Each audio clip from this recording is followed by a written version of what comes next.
حضرت فضیل بن عیاض رحمۃ اللہ علیہ ڈاکو تھے، اور نرے ڈاکو نہیں تھے، ڈاکوؤں کے سردار تھے۔ تو ارشاد فرماتے ہیں کہ میرا طریقہ یہ تھا کہ میں ایک پورے قافلے کی صورت میں حملہ کرتا تھا تو لوگ ڈرا کرتے تھے اگر کہ فضیل بن عیاض کے ڈاکوؤں نے حملہ کیا تو پھر نہیں بچتے۔ ایک دن گزر رہا تھا تو ایک قاری صاحب آیت پڑھ رہے تھے، لا تقنطوا من رحمت اللہ، اللہ کی رحمت سے کبھی نا امید نہ ہونا، ان اللہ یغفر الذنوب جمیعا، بے شک وہ سارے ہی گناہ معاف کر دے گا۔ آپ فرماتے ہیں میرے دل میں بات اثر کر گئی، ماننا ہے نا۔ اس نے نہیں ماننا، اس نے 6666 آیتوں کا ترجمہ پڑھ کے بھی توجہ نہیں کرنی۔ آپ ارادہ کریں نا، آپ اپنی دل کی زمین کو زرخیز بنائیں۔ فرماتے ہیں میں فوراً وہ آیت سنی تو میں رویا، اور میں وہ حافظ صاحب کے پاس چلا گیا، ان سے اجازت لی، ان کے کمرے میں داخل ہوا۔ میں نے کہا آپ نے ابھی آیت پڑھی ہے کہ اللہ سارے گناہ معاف کر دے گا؟ تو جس بندے نے کئی سال ڈاکے ڈالے ہوں، بیٹیاں روتی رہتی ہوں پر وہ مال لے کے آ گیا ہو، مائیں واسطے دیتی رہتی ہوں پر وہ لوٹ کے نکل آیا ہو، اب جی اگر وہ بندہ بھی سچے دل سے توبہ کرے تو اللہ معاف کر دیتا ہے۔ تو حافظ جی کہنے لگے میں کون ہوتا ہوں تمہیں کوئی تفسیر بتانے والا، میں نے تو قرآن کی آیت پڑھی ہے، میرا رب کہتا ہے لا تقنطوا من رحمت اللہ، تم نے مایوس نہیں ہونا، تم آ جانا، معافی مانگ لینا، ان اللہ یغفر الذنوب جمیعا، اللہ سارے ہی گناہ معاف فرما دے گا، اللہ سارے گناہ۔ تو یہ تو اللہ فرما رہا ہے۔ فضیل بن عیاض کہتے ہیں میں نے کہا ختم ہو گئی بات، توبہ بھائی۔ واپس آیا تو وہ میرے ساتھ جو تھے نا، ان سے میں نے کہا سردار نیا تلاش کر لو بھائی۔ اب ارادے بدل گئے، پروگرام کچھ اور ہو گیا۔ اب تو لوگ ہمیں تانے دیں گے، اب تو لوگ باتیں کریں گے کہ اوتھے کی لین جانا ہے۔ فضیل بن عیاض کہنے لگے بس بھائی توبہ کرنی ہے، اب تم کوئی اور سردار تلاش کر لو۔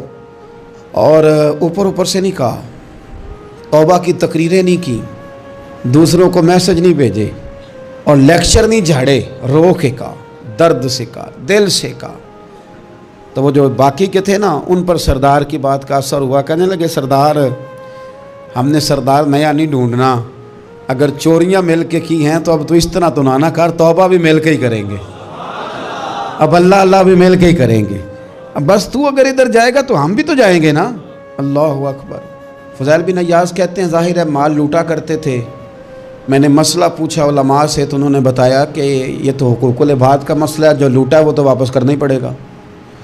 اب میں نے وہ پیسے جمع کیے، اب سارے تو میرے پاس تھے نہیں، جتنے میں دے سکتا تھا دیے، جو کھا چکا تھا وہ رہ گئے۔ ایک یہودی کے پیسے رہ گئے، اس کے گھر چلا گیا، میں نے جا کے اسے کہا میاں میں نے کر لیا توبہ، اور میں وہ فضیل بن عیاض ڈاکو ہوں جس کے تیرے گھر سے اتنا مال لوٹا تھا، میرے پاس پیسے کوئی نہیں، وہ پیسے لگ گئے، اب تو اس طرح کر مجھے معاف کر دے۔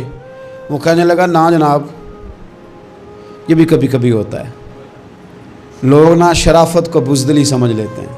فضیل بن عیاض سے کہنے لگا میں تو پیسے لوں گا، ایسے تو نہیں معاف کرتا۔ آپ فرمانے لگے پیسے تو کوئی نہیں، یہ سچی توبہ ہے۔ وہ کہنے لگا پھر اس طرح کرو، میری اونٹوں کو چارہ ڈالو، پیسے پورے ہوئے تو چلے جانا۔ کل ڈاکو تھے، ابھی وہ تلوار چلانی آتی ہے، نیزہ چلانا آتا ہے، ڈٹنا آتا ہے، اعصاب مضبوط ہیں، مسئلہ کوئی نہیں، لیکن توبہ سچی کی ہے نا، یہ سچی توبہ والے لوگوں کا طریقہ ہے۔